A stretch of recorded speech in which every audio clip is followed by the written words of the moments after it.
Welcome to Strictly Facts, a guide to Caribbean history and culture, hosted by me, Alexandria Miller. Strictly Facts teaches the history, politics, and activism of the Caribbean and connects these themes to contemporary music and popular culture.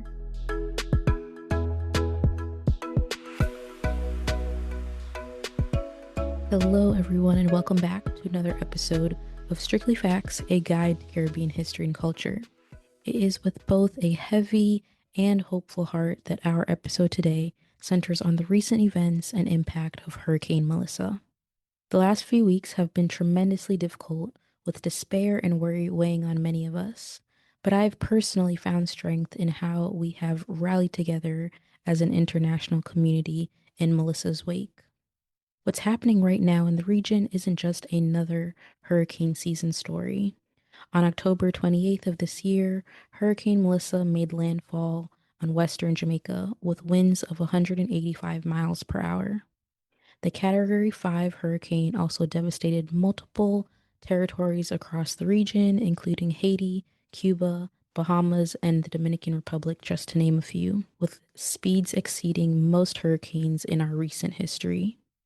Melissa is now tied with the 1935 Labor Day hurricane as the strongest Atlantic hurricane landfall ever recorded.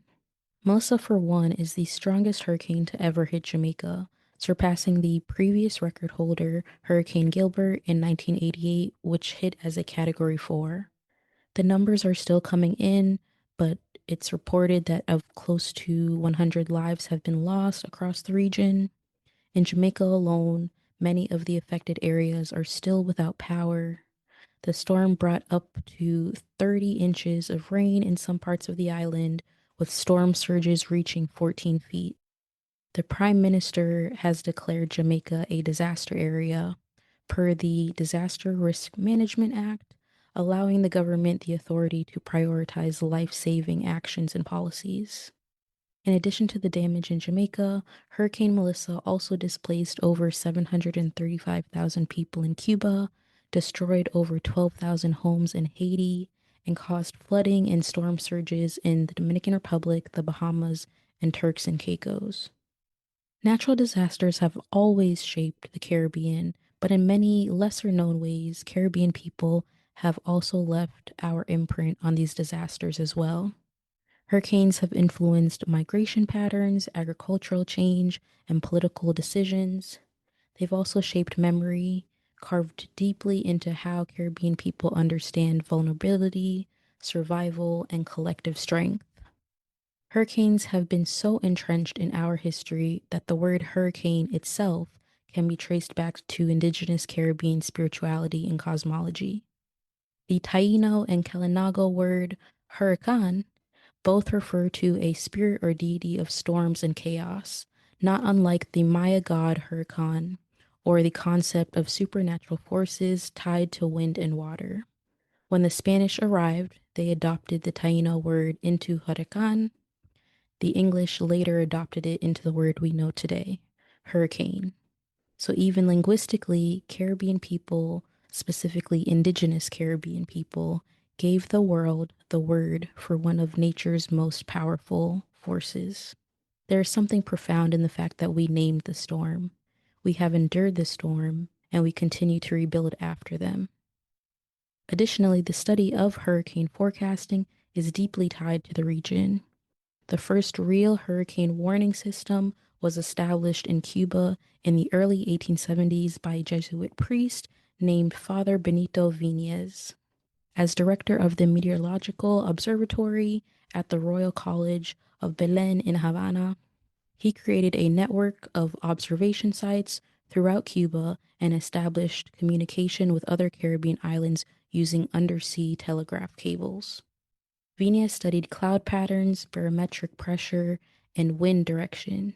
He was essentially doing what meteorologists do today, but with 19th century technology. And on September 11th, 1875, he made what's considered the first hurricane forecast, warning that a storm in the eastern Caribbean would hit Cuba the next day.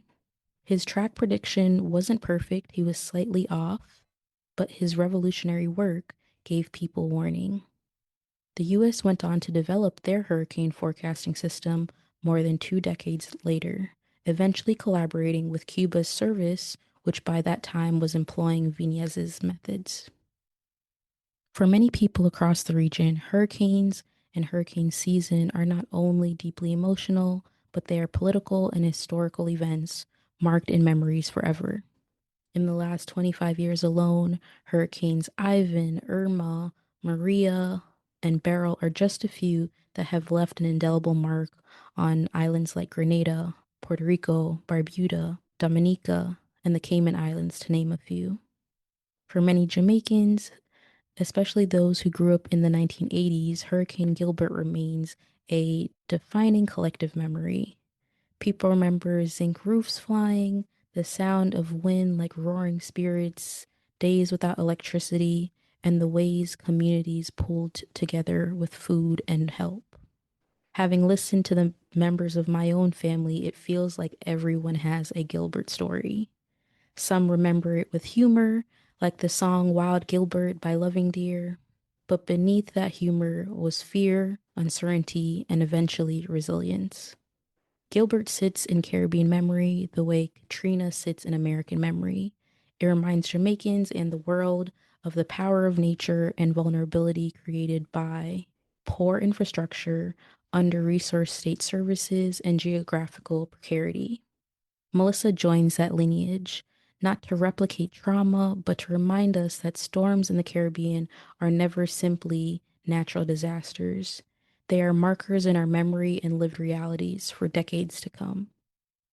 Hurricane Melissa's path resonates deeply because it is both familiar and uniquely painful. We witnessed massive flooding, infrastructure collapse, lives lost, communities devastated, and presently trying to survive before we can even consider what it means to rebuild. It pains me to have even looked on social media and seen places that I grew up walking in the streets of St. Elizabeth gone and decimated in the wake of the hurricane. In the few weeks since, we have seen tremendous commitment, though. People risking their own lives to save others, diaspora families glued to WhatsApp, neighbors sharing supplies, phone chargers, hope, international support as aid from nonprofits, NGOs, and neighboring states come in. Melissa forces us to confront a recurring truth. The Caribbean has always been at the front lines of climate disaster, despite contributing almost nothing to the emissions causing them.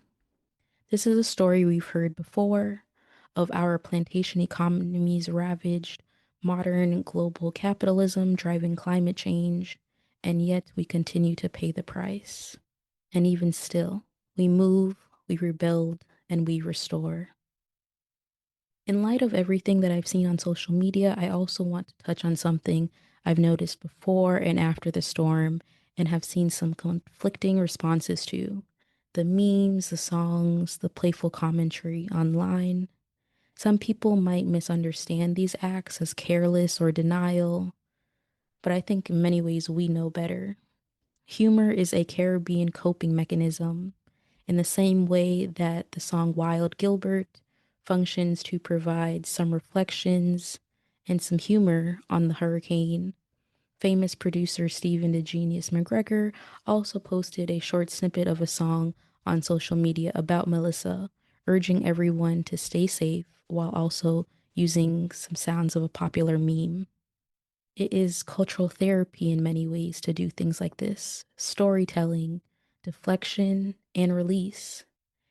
It is a survival tactic used since slavery and colonialism, a form of Black joy and freedom, even in uncertainty. The laughter does not mean we don't care, it means we feel deeply and we cope creatively. It means we will not surrender our spirit to fear. This is just part of who we are. I also want to take a moment to reflect on what this moment has meant for the diaspora. Watching Melissa from afar has been hard, especially as we've waited to hear from family on the ground. There is a particular kind of anxiety that those of us in the diaspora know, refreshing messages to make sure family is safe, hoping power comes back soon, checking community WhatsApp chats, holding our breath through every voice note. It is a complicated position to be in, loving home from afar, and I have seen many of us respond by organizing donations, gathering supplies, and amplifying the importance of collective action on our platforms. In this moment, while I know we will rebuild, I know that we have, because we've done it time and time again. I also want to acknowledge the hurt and pain we are feeling. For me to see my own grandmother's house in an Instagram reel posted by the Prime Minister before I even heard from family was hard. And I am in many groups with people still waiting to hear back from their loved ones. I know there is a tremendous amount of pain in this moment, but we will rise. Lastly, I could not end this episode, of course, without a call to action. As we honor our history and our emotions, we must also act. Recovery is ongoing, and our islands need our support immediately and in the months ahead.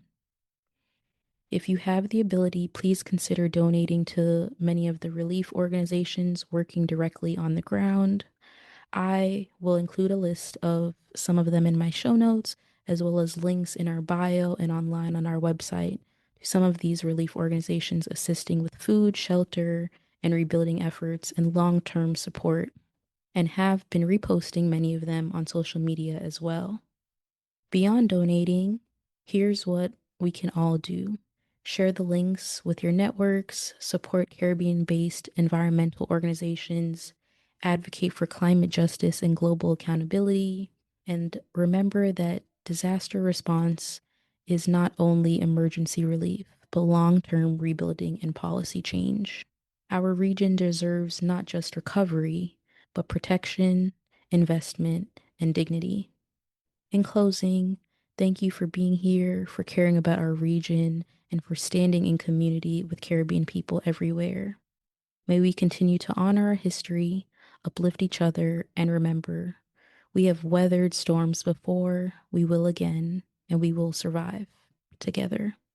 Until next time, stay safe, stay informed, and stay connected. Licklemore.